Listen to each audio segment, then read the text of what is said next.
Hello and welcome to the Reiki Women podcast. My name is Carrie Varela. I'm the founder of the Reiki Healing Society, and today my gorgeous, lovely colleagues are with me. We've got Michaela Daystar with Heartscapes Reiki, and we've got Bronwen Logan from Reiki with Bronwen. And today we want to talk about staying positive in the midst of change. It's hard sometimes to stay positive in the midst of change because I don't know about you. So sometimes when I feel like change is happening, it just feels like life is ending as I know it. And it tends to be really the fear of unknown sometimes takes over for me.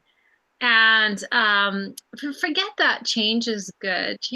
Can be so incredibly healing and positive, and sometimes we get so stuck in our old ways of doing things that we forget that there might be a better way. So I thought we would put our heads together and talk about this topic of staying positive in the midst of change. If that resonates with you, I hope you join us for this next hour of some good conversation amongst Reiki women. So who would like to talk about their experiences of navigating change and how the system of Reiki helps us?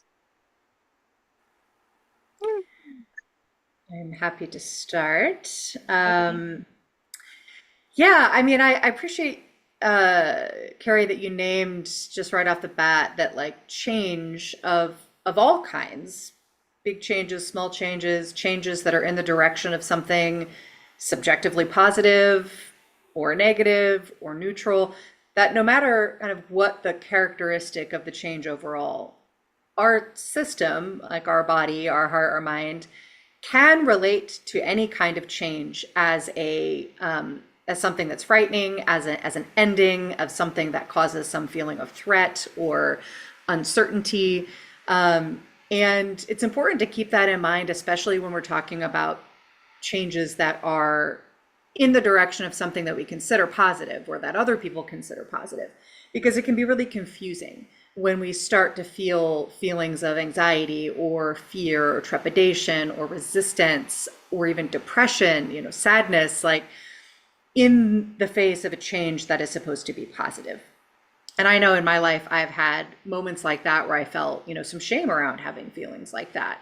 Uh, you know, why would I be feeling that? What right do I have to be feeling like that when I'm changing in a way that's positive? So I wanted to just really emphasize that off the bat, that change is paradoxically something that we tend to resist because regularity, sameness, predictability in our life can help us to feel safe.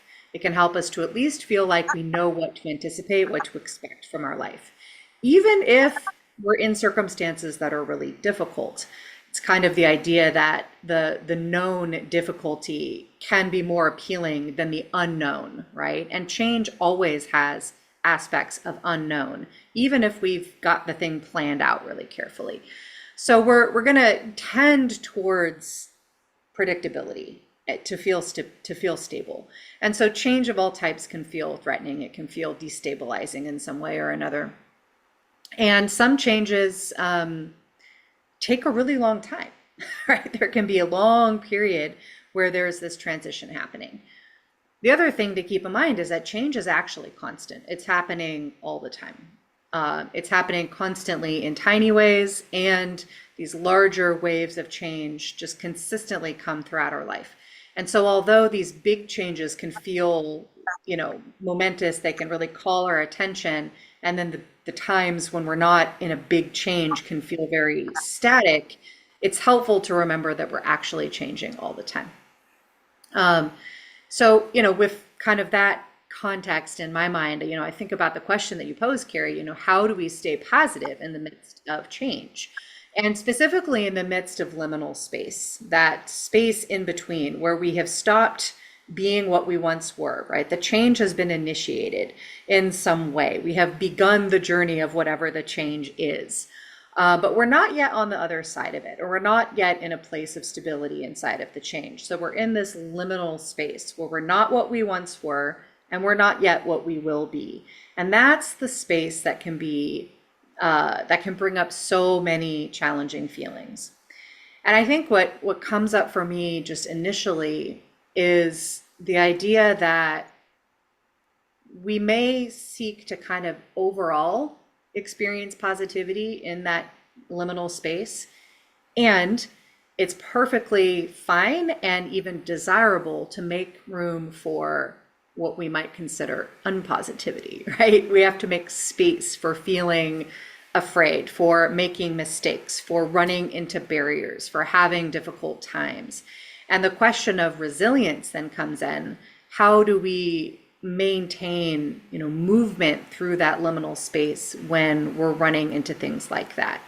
And for me, at least in my experiences, it's that sense of staying in some form of movement, even when, and sometimes movement is, literally one is actually kind of still or waiting. There's times inside of liminal space where we're waiting, we're not doing anything, but, resisting a sense of becoming stagnant in that place. And when I have that sensation of moving through the liminal space, overall, I feel positive about it, even though there will be experiences inside of that that can be quite difficult.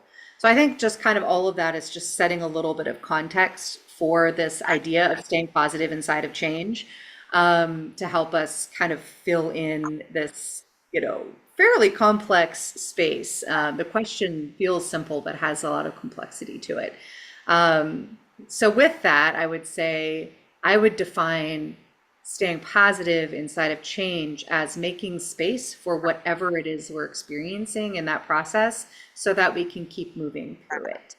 And I'll pause right there to see how the two of you relate to this question, and then we'll kind of start getting into, okay, so how do we do that? And of course, what role does Reiki hold for each of us in these sorts of experiences? So Bronwen, what comes up for you when you think about staying positive in the midst of change?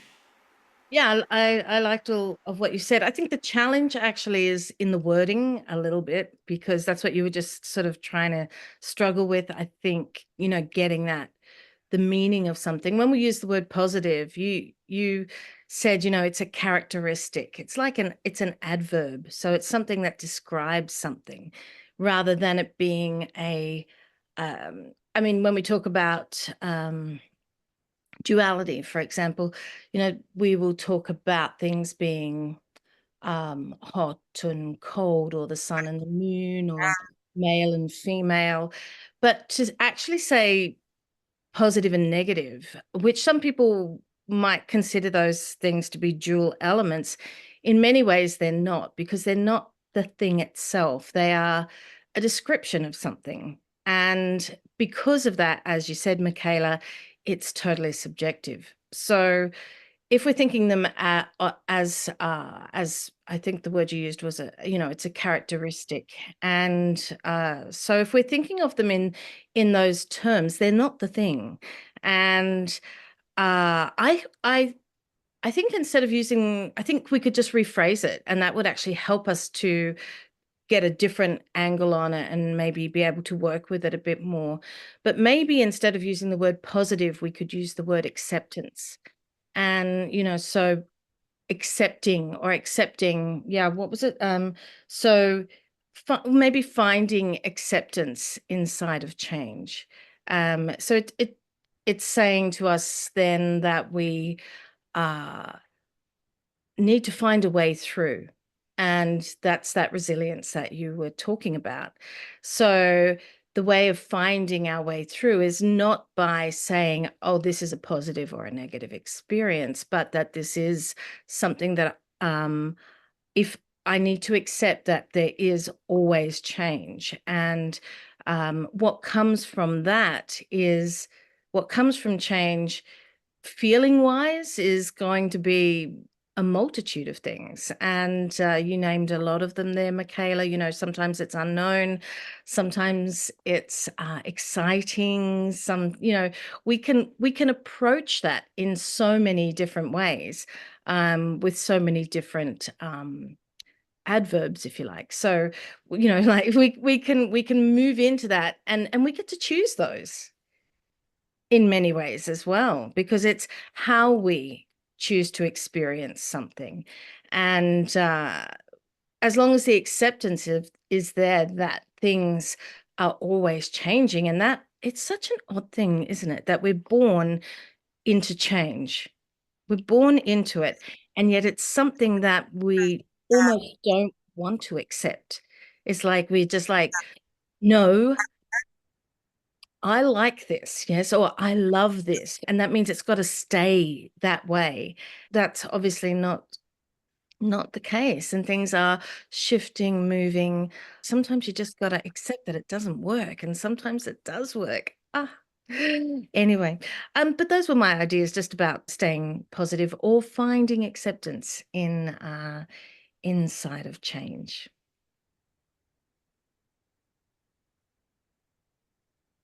Yeah, I agree. I think, the wording can be, we're this way. This is kind of our vibe. Words matter, and the feelings and emotions that we attach to those words really matter. Um, uh, I'm thinking and reflecting back to one of the biggest changes in my life was when I moved to Northern California. And it was an immensely positive thing. Felt very positive in the sense that, like, hey, I'm gonna, I had this desire to move. I had been wanting to move for a period of time, not because I didn't love where I was living, but just that I felt inside of myself I needed a change. Like, I wanted a change of scenery. I wanted, um, not to feel stuck in one area. Like, I just having a bigger sense that the world was my oyster, and all those things, right? So, accepting that, this was something that me and my husband wanted to do, and then, like, actually making it a reality. I mean, it started to, like, kind of snowball, and then all of a sudden, like, it was like, oh no, we're gonna move. And it was like an accepting. And then there was this shadow side of it too, is that it was really hard to move. It was hard to move away from my family. I had a 9 month old, my daughter was 9 months old, and my son was 2 years old. And it was hard to move them away from their cousins. And just, there was other layers too that made it hard. And it made, things hard for, me as a Reiki practitioner in particular, because so much of my career and my, ability to earn came from people in my local community. And so, anyways, but, it's all snowballed. But there was this notion that there was something there for me, right? That we were moving for, ultimately, to follow something that felt really deep in our hearts. And in those moments of change, like, it was incredibly overwhelming at times, like, just the waves of it, feeling this guilt around leaving my family, feeling uncertain about, money and career and all of that, but yet still feeling really anchored into, like, this was the right choice for me and my family. And yeah, like, 5 years later, I mean, I'm really happy that I made those choices and decisions, and it did not come easily in some senses too. Like, it wasn't just easy. And maybe that's some of my upbringing, because I've, like, lived in Colorado my whole life.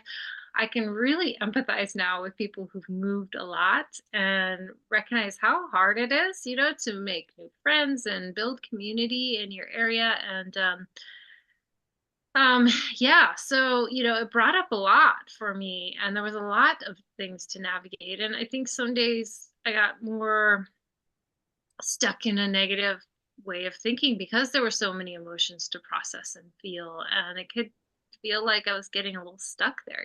But um, I just think of this topic, and I was thinking about it, maybe particularly in the context of, like, making a really painful or hard decision in life, like getting a divorce or moving or changing your career. And it might feel from the outset like, oh, this is maybe a change that's needed, required, but yet there's so much emotion and so much healing that really would need to be done in order to allow that kind of change to happen in our life. And yet that we can stay positive in the sense that, like, we know that that was the right choice for us, that there's this feeling of, yes, I am, maybe not always 100% confident in this change, but knowing that it is the right change for me.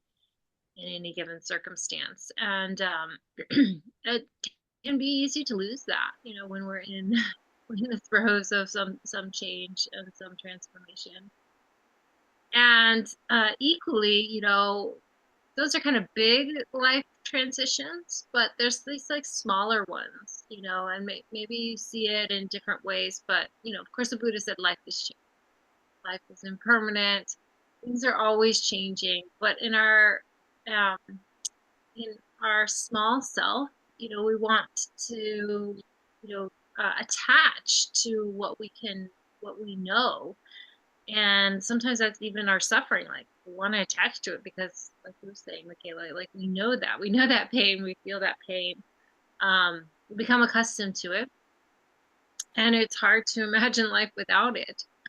Um, and so I think in this sense, staying positive and open and accepting, like you were saying, Bronwen, of change as like its fundamental reality. This is a fundamental part of our existence.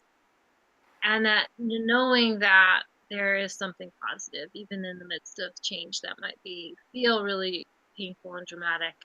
Um, and that even in good change, that there's also emotions and attachments that we have to work with and unwind. And so, emotional resilience can really only happen when we're acknowledging that part of ourselves is that it's feeling the pressure point, that is feeling that anxiety, is feeling the discomfort, is feeling,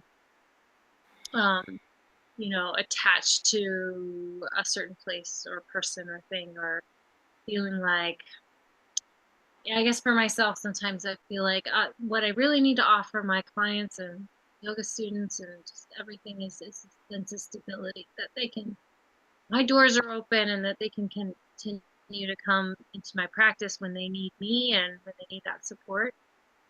But the truth is I can't always offer that kind of stability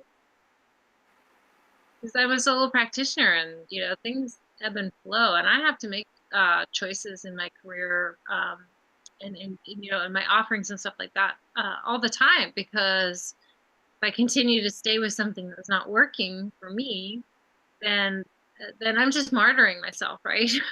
Like, oh, okay, I have to do this for everybody else. Or before my move to California, I just felt so much attachment to my family. I'm like, oh, well, like, should I stay in somewhere to be close to my family? That makes, that isn't really lighting me up right now. Is that really what my family wants? So like just working with some of those attachments where we feel like we have to martyr ourselves, we have to be there for somebody else, even if it's to our own detriment or if it's not benefiting us. So, but maybe to your point, Bronwyn, about preaching, it's like it can be easy to say it, but when we're really in an intense life change, or even a small one, sometimes it can bring up a lot of feelings that Yeah. sometimes people, are so uncomfortable with those feelings that, you know, we have to develop that ability to see ourselves and allow those shifts.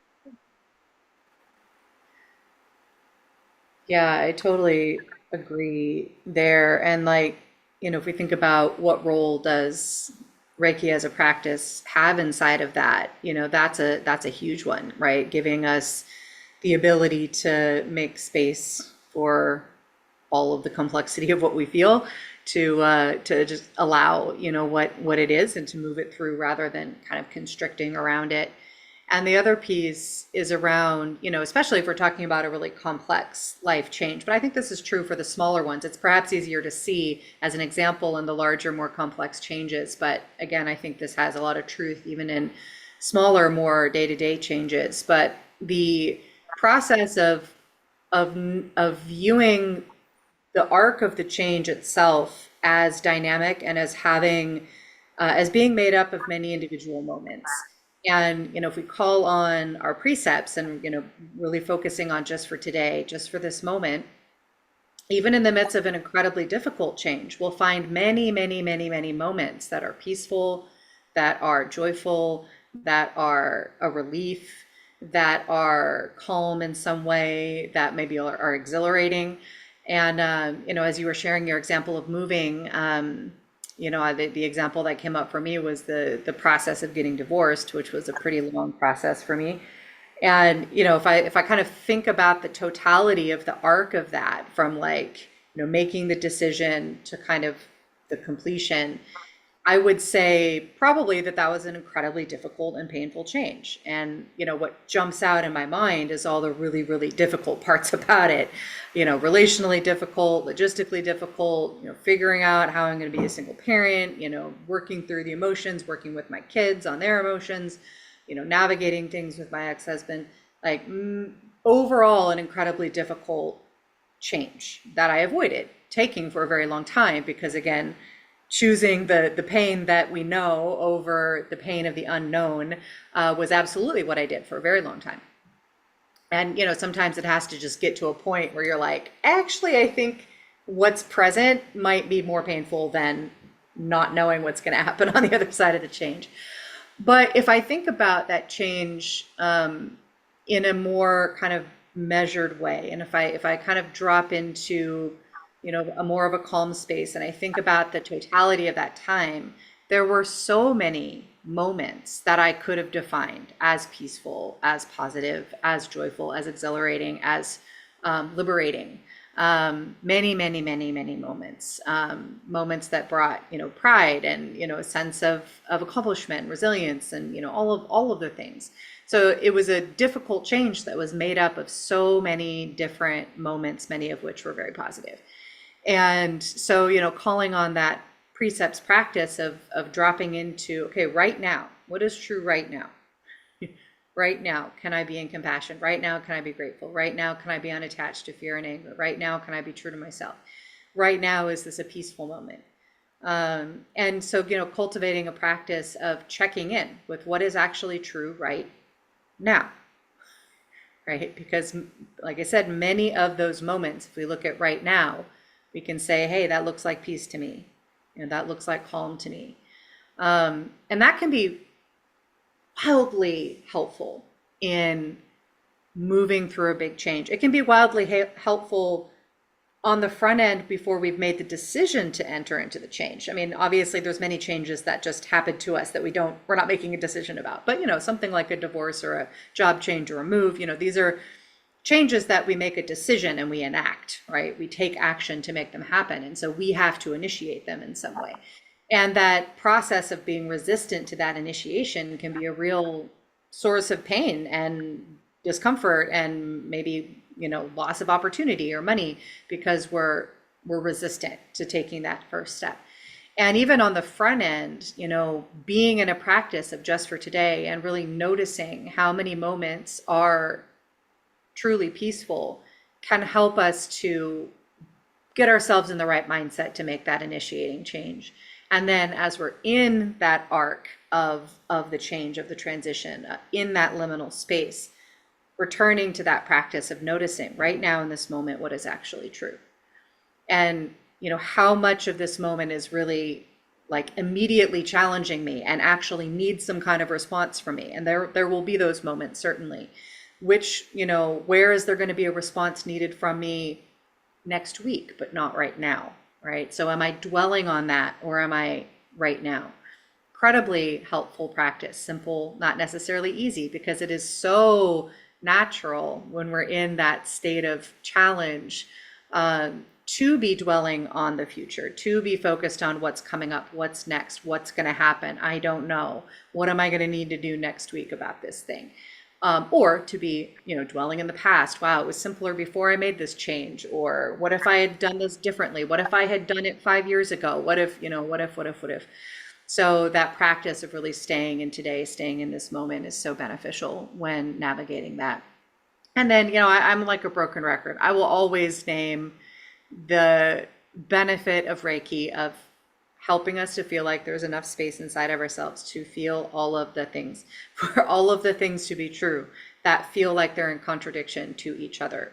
Like, this is the hardest thing I've ever done. It sucks right now. I hate the things I'm having to say and do and navigate and that, and it's the best decision of my life. Both of those things can be true at the same time. And You know, in many of these sorts of things, we can get to the other side of it and we can reflect back and we can say, wow, I really am better off now, right? My life now on the other side of liminal space, now that this change has settled down, is better than it was. But how amazing to be able to feel that sense of peace while we're in that unknown space. And I think that's kind of really what we're working with here is like, you know, in hindsight, we can look back and we can assess, you know, was it difficult? Was it good? Was it worth it? Was it not worth it? Am I better off now? But to be in the midst of it and to feel that sense of peace, that sense of rightness, that sense that we can trust the decisions that we're making, even if we can't see the outcomes of them yet, that's an incredibly powerful place to live. That's an incredibly it's a place where we're really in our own sovereignty and we can be really in a liberated space around something that might feel very unknown to us. So yeah, when I think about what role has my Reiki practice held, you know, in my recent life where I have had it available to me during changes, and even thinking back to, you know, before I had it, what difference might this have made for me in those times before I had it? Those are the two things that really stand out to me as obviously beneficial. And there's other ways in which our Reiki practice benefits us as well. Yeah. What about you, Bronwen, when you think about what role Reiki has had for you in the midst of change? Well, I think we can get what we were just saying before, we can get stuck on words. And actual experience is beyond words. Mm. So when we use the words like peace, yeah, then to me, anyway, it sounds very static was the word you used, right? It Mm. sounds very like it sounds like the word positive in a sense, right?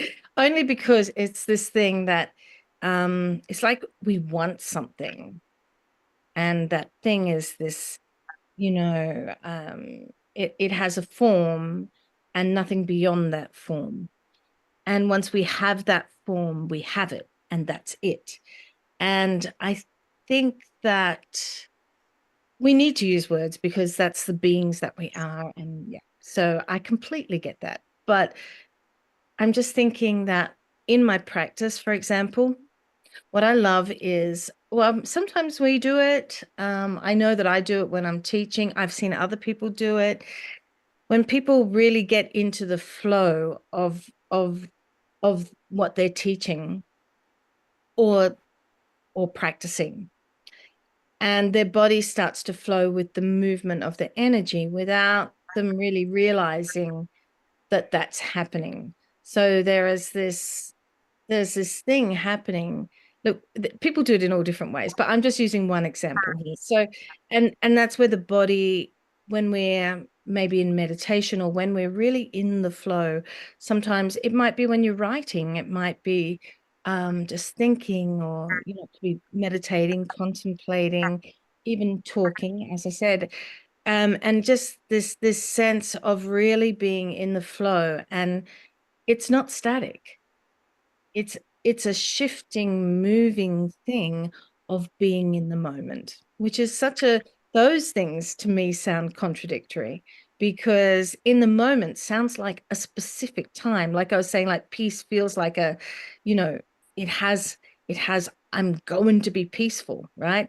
Peaceful doesn't look like there's an, you know, when you get to peaceful, there's not an end out the other side, or, but in fact, you know, it's this shifting, moving thing. And I'm sure there are words that can express what I'm talking about. I'm just not sure what they are. And I know in different cultures, you know, they have different, I love that in different cultures, how they use different words for things that, for example, in English, we just don't have. And you know, Japanese, for example, are very good at that. So um I think the experience, rather than possibly our description of what something might be, is it. And so being in the flow, being in the experience of life is where we are and always are. And I guess it's a recognition of that. And that's possibly what we're talking about. Hmm. Mm. I love, Michaela, how you talked about, the just for today aspect. And I really feel like that is so powerful, when we're in the midst of something that's a little bit bigger than ourselves or bigger than what's happening in our one day. It's like, this is going to be, a period of time in my life. Or if we've had traumatic events in our past, a lot of times really powerful way of unpacking that is just how you described it. And I've been using that so much in my own life and working with clients in that capacity is like, instead of thinking about everything that was ever triggering about that divorce or, event that happened in your childhood or something, is like, what's the flavor of it today? What aspect or what memory or what certain trigger am I really sitting with today? And, when we're really in it, if we're having a panic attack, an anxiety attack, or something like that, we might not be able to have that kind of emotional intelligence. But in our daily life, we should be able to sit with an emotion come up, or to sit with that part of me that's anxious and really sit with her until we can resolve that feeling and that emotion. Sit with that part of ourself that might be experiencing those pain points and experiencing the shifts, changes that are happening in our life a little bit more intensely than, let's just say, our day-to-day awareness. Um, but I think to what you were saying, Bronwen, it's like there's so many different flavors of peacefulness, and what a gift it is if you are in a place of deep conflict to feel suddenly at peace. And instead of all of this like jumbled dialogue happening in your brain about, something you're angry about or somebody you're angry with, like how good it feels to just have that off and be like, I'm at peace right now in this moment. And it's not necessarily going to be there every day or in any moment beyond this one, but right now I can feel that. I think Thich Nhat Hanh says peace can only be found in the present moment. But like peace is one of those things that we also have some emotional attachments to, in the sense that like, oh, I'll be at peace once I figure this part XYZ out in my life, or I have this much money in my bank account, or I have this kind of part of my life dialed in, then I can have peace. But that's really not how peace works. So maybe that's what you were speaking to. It's just like this kind of attachment to like, oh, I need to have this sorted out and grounded in my life in order for me to feel this or experience that. But what a gift it is when, you know, life's in a total change and rearrange, and we can drop into something that feels so nurturing, like peace. And I think also too, what I'm reflecting on in this topic is it's this whole notion of having a spiritual awakening, and like kind of the process of maybe going through a really intense emotional transformation and spiritual transformation. And I did that when, I first found Reiki and yoga, and, was going through another external change happening in my life. I was getting a divorce in that sense, or in that circumstance. And there was so much change that was happening inside of me and outside of me. And I didn't really feel in control of that change. I really didn't know who I was going to be on the other side of that transformation. It was really intense. And, you know, who I am today is actually a product of that transformation. And I think about how unstable and how ungrounding it was in those periods.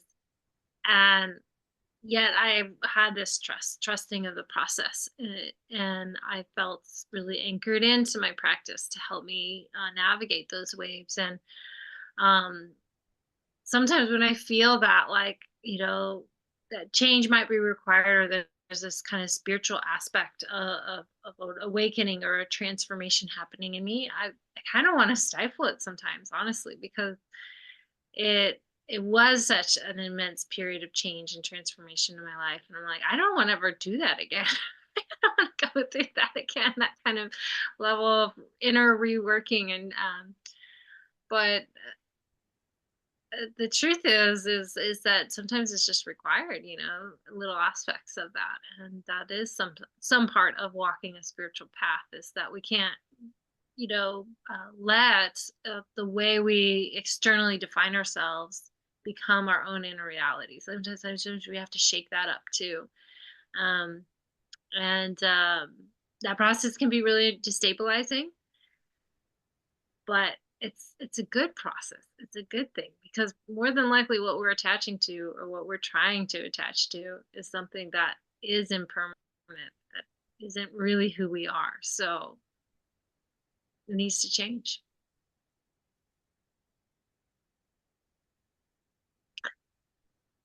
All right, my friends. Well, any other thoughts that are coming to you in this moment?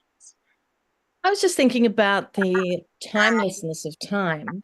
And, Mm. when we're talking about the past and the future and how they sort of exist at one level, but then there's this other level which is just like a timelessness, and how we can use that for our practice as well. And for example, if we think of a time, so we're going through, say we need to be brave, right? Say that we're feeling very not brave, right? And we're going through change, and then thinking of a time in our lives and really sitting down and visualizing that and seeing what we did and how it worked, of when we were brave in our lives, and really embodying that and knowing that sensation inside of ourselves, and knowing that we have been brave.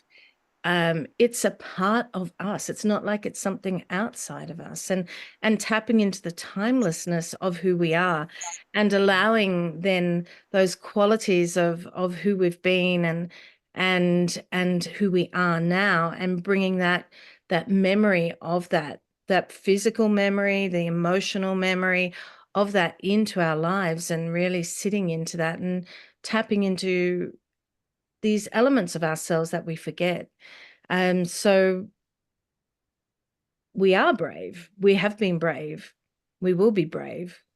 And, I think it's a really lovely way of seeing ourselves, and knowing that we are this makeup of all these different things that we've been, and possibly will be. Maybe we haven't been brave yet, but possibly we will be. And so we can still tap into that, and know that inside of ourselves in some way. I'm just talking about the timelessness of our experience. And I think that fits into that idea of for today only. It is a unlimited space. Yeah. I think it's such an interesting idea, the timelessness of time in this context, and I think about the way that we're coming to understand trauma so much better, and the way that, having a embedded traumatic experience that hasn't been healed through or worked through our system completely, kind of causes a false like break in that sense of timelessness of time, right? It anchors us in a particular time, and all of the feelings and the responses and responses that we would have had in that moment of fear, of harm, of a traumatic event happening.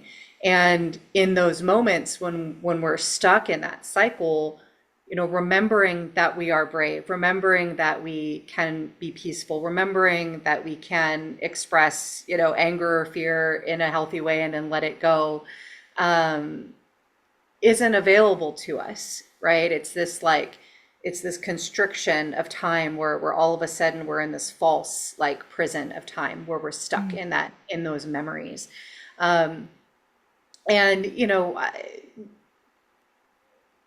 I think this is one of the ways in which practicing Reiki can help to be in a process of healing from trauma. It's not the only answer, but to really give us some space to reconnect with that timelessness that you're saying, and to reconnect with the parts of ourselves that do remember how to be a different way in the face of something that feels frightening. And big change in our life, even small changes in our life, are absolutely poised to bring back up old fears, to bring back up old traumatic experiences, because of that sense of destability, that sense of interrupted routine, of heading into the unknown, of not having as much control over our life as we're accustomed to when things are not changing, and so on. And so, just kind of another layer to this, and acknowledging that in any place in our system that we are still holding on to traumatic memories or experiences, it's going to be those places that feel the most impossible to move through change, with those things activated. And so, really giving ourselves tenderness around that. And, in moments when we're doing okay and when we're feeling stable, those are really great moments to work with knowing ourselves better around those things, really getting to know where those places are that we can work with.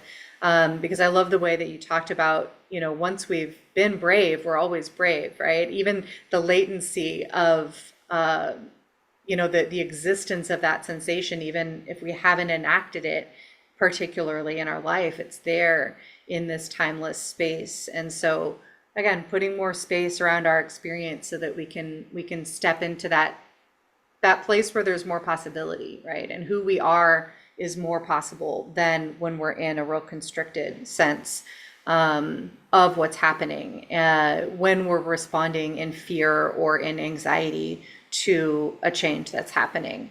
And this is, I mean, it's so important for our own life, obviously, for us, feeling good and stable and being able to navigate our lives well. And it's also incredibly important for the impact we have on the world, because when we're acting from that place of deep anxiety about the changes that we're experiencing, that's when we're going to bring our ugliest behavior forward, our most constricted behavior, our most dominating behavior, even our most violent behavior, our ability to disregard other people's needs and feelings, our ability to disregard our own needs and feelings, to be in a lack of compassion for ourselves and others because we just need to satisfy the anxiety that's governing us. And a lot of ugliness gets created in the world and in our relationships when we allow that, or when we're unaware that that's even what's happening, right? That part of ourself is really running the show. And so this work of finding, finding a way to navigate changes in a way that brings a sense of peace, that allows us to, recognize what's actually happening in a given moment, to have that sense of resilience, and to have that sense of openness. It impacts our lives, but it also impacts the lives of the people around us, and by extension, the people around them, and so on. So yeah, it matters. It matters a lot. And there's very solid, very effective ways of changing our relationship to change, such that we experience it as a opportunity to grow and to be more of who we are, rather than something that beats us down. And I have definitely had experiences on both sides of that dynamic, big changes that felt like they just beat me down and I was just so worn out on the other side of it. I had to recover, I had to like fix things about myself, and changes that were so hard and required so much of me, and that I came on the other side feeling incredibly strong and resilient and more, just bigger, more of myself on the other side of it. So how we navigate that change matters a good deal to that kind of experience. I love all of this. I mean, coming back to the first topic, our way of naming it is staying positive in the midst of change. I think you can't have that without bravery and resilience. And so thank you so much for all that you shared, Michaela and Bronwen. And thank you, dear listener, for joining us on this discussion. And if you are navigating the big waves of change, I hope you found some wisdom in this episode that is insightful and helpful for you to in this moment, and to stay strong and brave and resilient and positive in the midst of those big and little changes that are happening in our lives. So stay strong in your practice as well. Keep using your Reiki practice to support and guide you through your process. And we look forward to seeing you on a future episode. So in the meantime, feel free to like, share, comment, all the things, so that we can stay in touch. And we look forward to talking with you again soon. Blessings. Bye.